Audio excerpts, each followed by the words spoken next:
പ്രിയപ്പെട്ടവരെ, ഇന്നത്തെ നമ്മുടെ ചിന്താവചനം രാജാക്കന്മാരുടെ 2-ാം പുസ്തകത്തിലെ 5-ാം അധ്യായത്തിലെ സിറിയയിലെ സൈന്യാധിപനായ നാമാൻ്റെ വിശ്വാസ പ്രഖ്യാപനമാണ്.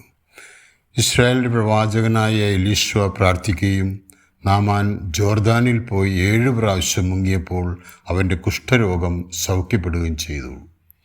അതിനുള്ള പ്രത്യുപകാരമായി ദൈവപുരുഷനായ എലീശയെ സന്ദർശിച്ച് തൻ്റെ കയ്യിൽ നിന്നൊരു സമ്മാനം സ്വീകരിക്കണമെന്ന് നാമാൻ പ്രവാചകനോട് ആവശ്യപ്പെട്ടു. അപ്പോൾ എലീശ പറഞ്ഞു, ഞാൻ സേവിക്കുന്ന കർത്താവാണേ, ഞാൻ നിൻ്റെ കയ്യിൽ നിന്നും സമ്മാനമൊന്നും വാങ്ങുകയില്ലെന്ന്.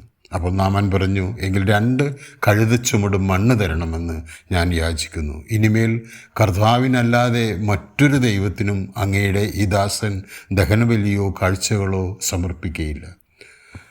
പ്രിയപ്പെട്ടവരെ, ഇസ്രായേലിൻ്റെ ശത്രുരാജ്യമായ സിറിയയിലെ സൈന്യാധിപനാണ് ഈ പ്രഖ്യാപനം നടത്തിയത്.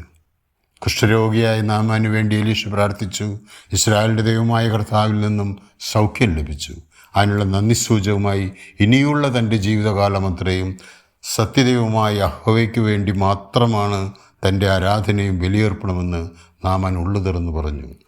ഇസ്രായേലിൽ നിന്ന് 2 കഴുതച്ചുമട് മണ്ണ് കൊണ്ടുപോയി തൻ്റെ രാജ്യത്ത് കർത്താവിന് ബലിപീഠം പണിയണമെന്ന് നാമാൻ ആഗ്രഹിച്ചു. അതിനാണ് ആ ദൈവപുരുഷനായ എലീശയോട് നാമാൻ മണ്ണ് ആവശ്യപ്പെട്ടത്.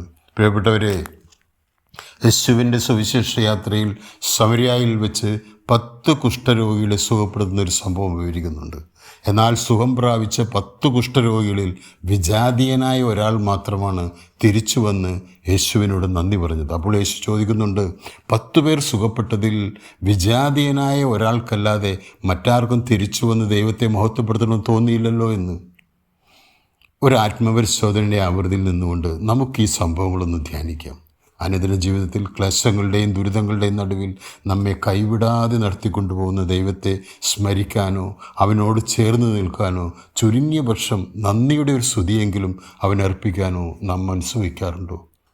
വീണ്ടും പ്രാർത്ഥനകളിൽ നമ്മുടെ സ്വാർത്ഥമായ ആവശ്യങ്ങളുടെ പട്ടിക നിരത്താനല്ലാതെ കൃതജ്ഞതയോടെ ആ ക്രൂശിത രൂപത്തെ ഒന്ന് സ്പർശിക്കാനോ ഒരിറ്റ് കണ്ണീര് വീഴ്ത്താനോ നാം ആഗ്രഹിക്കാറുണ്ടോ?